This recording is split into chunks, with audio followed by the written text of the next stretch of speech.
They told me you can't do that here, Beanie. It might sound good in one of your books, but this is a construction site. You can't build a learning environment here. But I didn't start with a touchy-feely feel-good program or some poster. It started with a shelf. One shelf, a few books, a marble, a cricket ball, and a football. That's how you build a learning environment. Not with noise, but with signals. Signals that say, we improve here and we think here. We actually give a about getting better together. Human beings don't just need motivation. They need a purpose, autonomy, and a shot at mastery. When you build that into your environment, your team will grow and they will improve. And what happens next is they start to own the change with you. You want to build your culture? Start with a shelf. All right, a few years back, I was on a project, and the problem, as the executive general manager explained it to me, was whenever there was something brought up, an issue, there was a lot of those ones going on. 3 parties, all pointing at each other. They're the problem. We're not the problem. All working off different pictures of the same project. The client had their picture that they wanted. The primary contractor had the picture that they wanted, and the general contractor had another set of what they wanted as well. If your team is currently arguing over whose version of the reality is right, you got a big problem. The main objective of the schedule, my good mate Jason Schrader says this about the schedule. I'm going to add a little bit to it today. He says, that quote just there, no schedule is worth the paper that it's printed on unless it gets to the people in the field building the work as a visual representation of collaborative planning amongst the entire team. Now that's for the people out in the field. My saying, what I've added to it is, no schedule is worth the paper it's printed on unless it separates signals from noise. And let's face it, that's what most schedules produce. There's a lot of noise, a lot of opinions about what's right and what's not right, because there's no clear signals that are being tracked. Unless it does that in a visual representation via a dashboard, so that everybody, as Patrick Lencioni said in the book, The 5 Dysfunctions of a Team, if you get all the people in an organisation heading in the same direction, you can dominate any market in any industry, in any circumstances at any time. We could build any project under any circumstances at any time if we could just get all those teams aligned and heading in the same direction. The dashboard with the right signals on it is absolutely critical for that. There's 2 key positions that we inadvertently, accidentally, was part engineered, part accidentally built. One was called the growth and integration lead. On that was my role. On that project, I was put in there as forward planning and integration manager. My job was to get the day-to-day running right. The daily stand-ups, get the stuff up on the whiteboard, make sure people are following the schedule. Go out the paddock and have a look and see what's going on. Where are we stopping? What are our constraints? What's stopping us from achieving what we need to achieve to get things done? In the background, there was what's known as, I call it a CPO, which is your Chief Project Officer. You might have heard them referred to as well as like a PMO. Okay, they are running the controls in the background. We had a live schedule that fed live dashboard.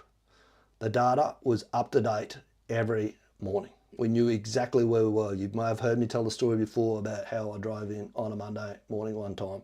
Everyone was losing their minds because we went under on EV by 50 hours on one day on the weekend. That's the level of attention that people pay to it. I track 4 key metrics, 4 signals that I'm looking for. I'm not saying these are only 4, but they're the best 4 because I built this off of theory of constraint. Number 1 is engagement. How engaged are people at the meetings in the morning? How engaged are the people out in the field doing the work? How engaged are people in the planning process? Can I walk around the supervisor's desks and the superintendent's desks and see that they've got a schedule, not a newly printed one that's marked up, scrunched up, it's got the dirty handprints all over it. No, they're splayed out in the field. Full kit. Are they getting everything ready to execute a job before they even start? Not parts of it, none of this bullshit of, oh, we've got enough to get us started. No. Do we have everything that we need to go from start to finish? Handoffs. Get rid of float. That's a rant for another day. I don't like float. We have buffer at the end to protect us. If something does go over time, which it invariably will, we need to get rid of float. Float's just giving people a license to procrastinate, as all float does. Our handoffs. Are we handing off our areas by zone to the next trade, the next person behind us, when we say we're going to? And constraints. Are our constraints managed? Our critical resources. There's always a constraint. Control the constraint, you control the system. Are we identifying and removing, mitigating them? And are we managing the system as an overall? If you have those four things running, you've got people engaged, everything's packed, ready to go, full kit, handoffs are happening at the time that they're supposed to be having to it. Manage the constraint, which is your critical path, your critical chain, as Dr. Eli Goldratt calls it. You're managing those four. As Bill Walsh said, you take care of the team, the rest will take care of itself. The rest will take care of itself if you've got those things all done. Funnily enough, the process that we use, the most powerful process, well, I'll let Boo tell you that bit in a minute, process that we use to keep this all on track on a daily basis is what's known as ORCA. ORCA. This is why I do it here every day. I think I'm on day 162 here today. My AI, I've got my AI to go and actually do an audit of my videos. And it said one of the things that I haven't been doing well is that if someone comes into this video series and I haven't seen previously, and all of a sudden you're talking ORCA Beanie, they're not going to know what you're talking about. So what we've done, created an improvement here to this system. Actually, just that one back there, that's a little online tool that I've created. Step you through the ORCA process. If you want to see that or test it out, shoot me the word Claude ORCA tool. Hook you up so you can give it a test run. We need everyone engaged every day. So what we've done is added a short clip in here by Mr. ORCA himself, Christian Burkosis, is going to explain why we need to do ORCA.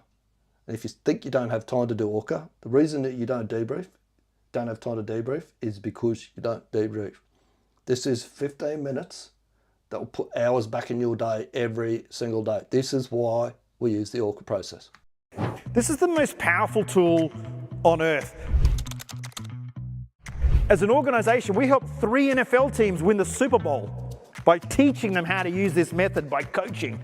It's called debrief, and it's only 4 steps. Intention, expectation, or what we call objective. Reality or results, what we call result.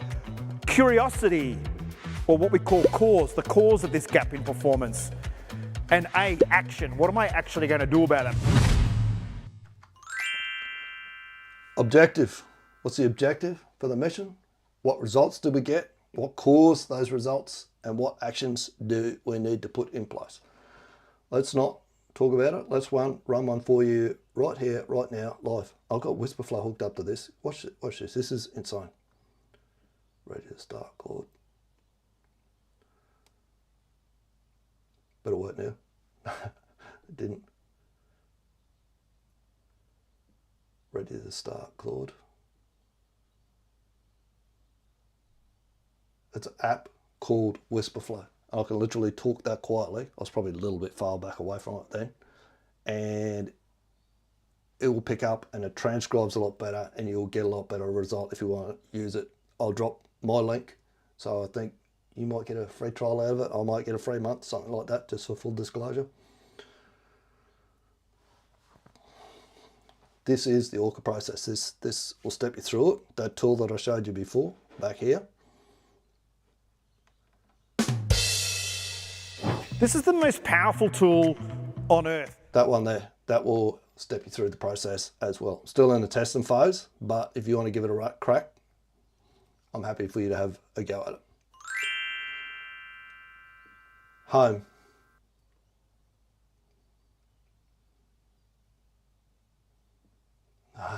No, this is still not.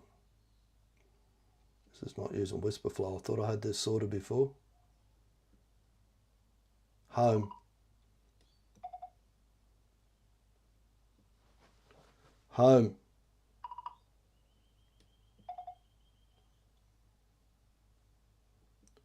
Home.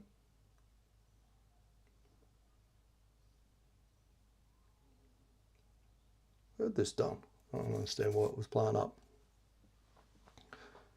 Did you do 3 practice runs? Yes, practice runs were done.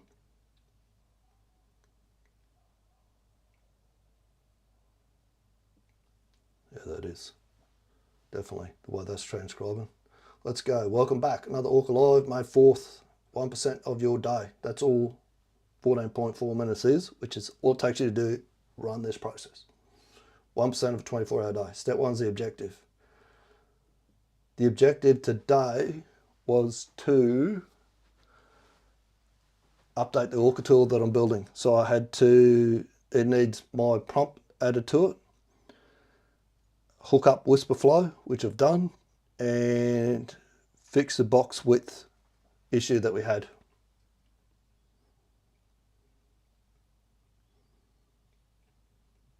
Yeah, that's definitely using whisper flow. Good objective. Update the ORCA tool, added the facilitator prompt, hook up. Yes, it's all done.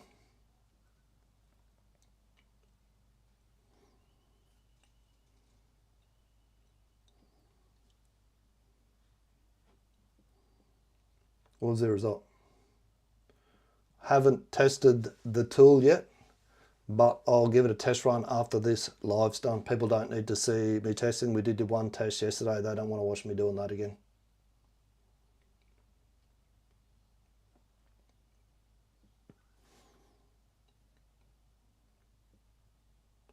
Build complete, test happening after live. Is there anything else that landed today, or we're waiting on the test results to know if it's a full win?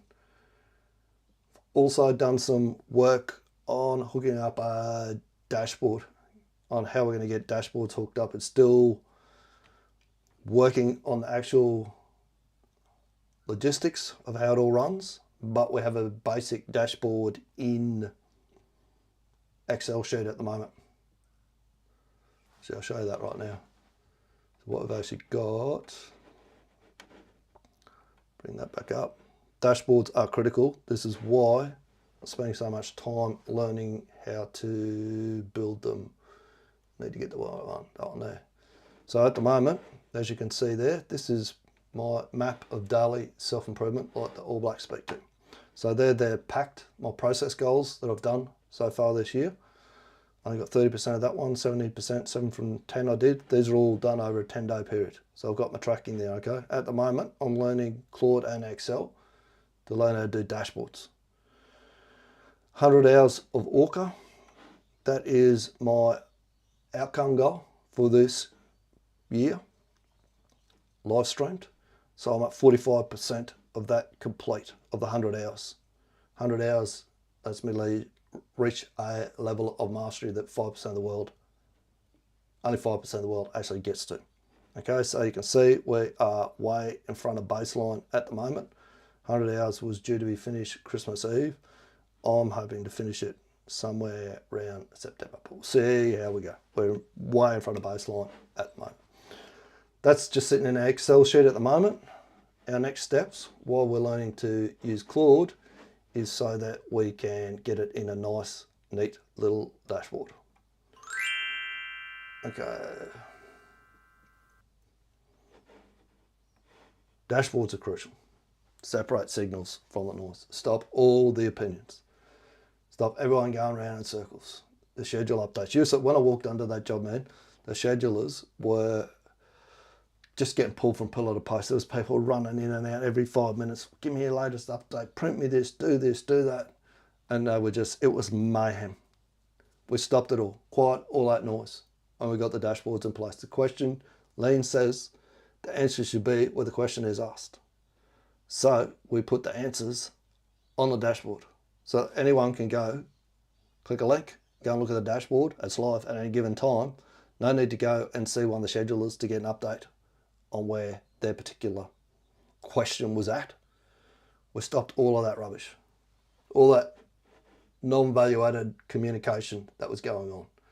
Good, 2 things done. Tool updated, dashboard foundation in Excel, progress on both fronts. Is there a gap anywhere or are we debriefing a win? Debriefing a win. I don't think there's really a gap because we set the bar a bit lower because it's a long weekend, so there's no real gap to debrief today. Still want to catch her. We've done something well, which we have. Fair enough, let's debrief the win then. What made today productive on a long weekend when most people would have switched off? So I allowed for my failure point. I didn't put the live earlier in the morning. I put it a little bit too early. I moved it back a little bit. Made sure it wasn't too late in the afternoon. I had a clear picture of what I had to get done. Those tasks were written up on the board. I executed those tasks first. There's a few other things that I want to get done today, but they are the objective. They're the priority for today. They got done first. So planning, prioritizing, triaging, the rules of flow. Following the rules of flow is what got it all done.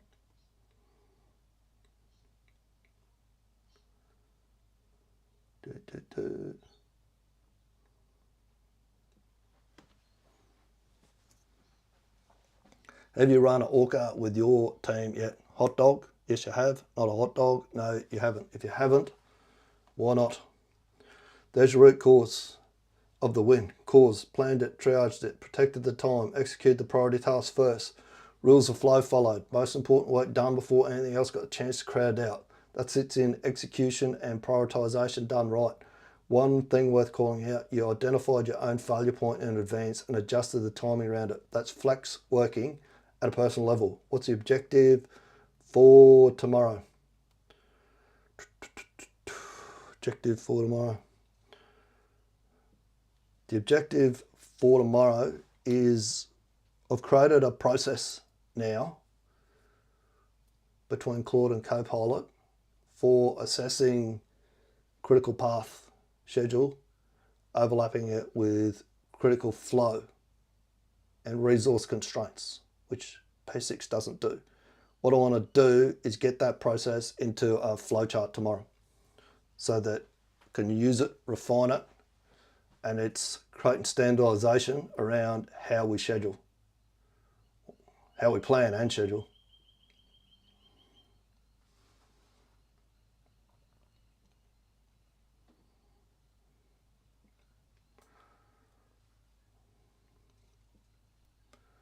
Good objective for tomorrow, build a flowchart of the Claude Copilot process for assessing critical path, overlapping it with critical flow and resource constraints, codified it as scheduling standard. 33 days, long weekends, tasks on the board, priority work done first, rules of flow followed. And today a scheduling process got built that P6 can't do it on its own. That's not a small thing, that's a competitive advantage going into every project from here. See you tomorrow. All right. Take that, use it, made a great week. And if your team had good intentions of starting 2026 in a sprint and didn't quite turn out that way, maybe you want to jump across and have a look at construction school, in particular the Catalyst Academy. Speak soon. You don't want to start 2026 like this. I'm starting a new pilot program called 2026 Pre-Season Training. It's for leaders who want to get their team match fit before the whistle blows and the 2026 season kicks off. So if you're running a good company or a team and you want to hit 2026 in a sprint, this is your window right now to set it up. We'll custom build your 12-month plan and drop it into a Trello board so that you actually track it and use it. We'll resource it properly so the work actually gets done, and set you up a school community so that you're ready to get rhythm from day one. We'll be setting it all up using Goldrat's project rules of flow to mitigate the 12 causes of project failure, because that's exactly what this is and how you need to treat it as a project. And you'll also be learning to leverage AI where it counts to get the most impact. This isn't some paint by numbers cookie cutter course. It's pre-season training custom built for your business. There's only 10 spots and we'll have it wrapped up so that you're ready to run before we hit Christmas. DM me the words 2026 pre-season training and I'll send you all the details, because you really don't want to start 2026 like this.